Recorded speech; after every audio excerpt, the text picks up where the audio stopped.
He shook his head as Achilles briskly told his men and serving women to make beds in the porch's shelter, to lay down some heavy purple throws for the beds themselves, and over them spread some blankets, thick woolly robes, a warm covering laid on top. Torches in hand, they left the hall and fell to work at once, and in no time 2 good beds were spread and made. Then Achilles nodded to Priam, leading the king on with brusque advice. "Sleep outside, old friend, in case some Achaean captain comes to visit. They keep on coming now, huddling beside me, making plans for battle. It's their duty. But if one saw you here in the rushing dark night, he'd tell Agamemnon straight away, our good commander. Then you'd have real delay in ransoming the body. One more point. Tell me, be precise about it.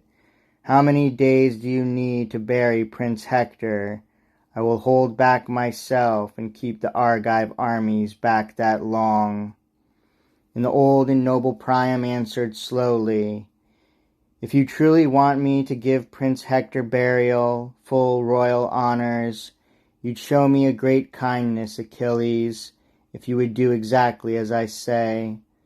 You know how crammed we are inside our city, how far it is to the hills to haul in timber, and our Trojans are afraid to make the journey.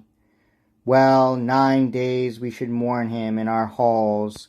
On the 10th we'd bury Hector, hold the public feast. On the 11th build the barrow high above his body. On the 12th we'd fight again, if fight we must." The swift runner Achilles reassured him quickly. "All will be done, old Priam, as you command. I will hold our attack as long as you require." With that he clasped the old king by the wrist, by the right hand, to free his heart from fear.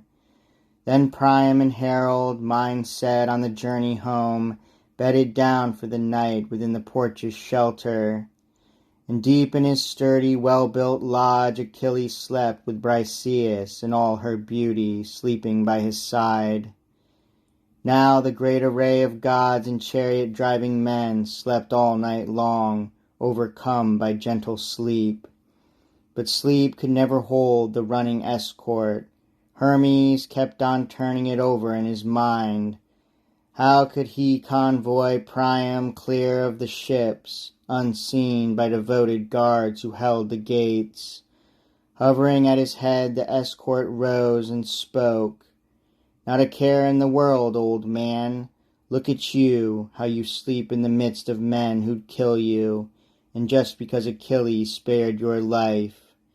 Now, yes, you've ransomed your dear son, for a king's ransom. But wouldn't the sons you left behind be forced to pay 3 times as much for you alive?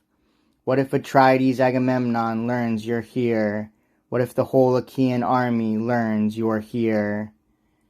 The old king woke in terror, roused the herald. Hermes harnessed the mules and team for both men, drove them fast through the camp, and no one saw them.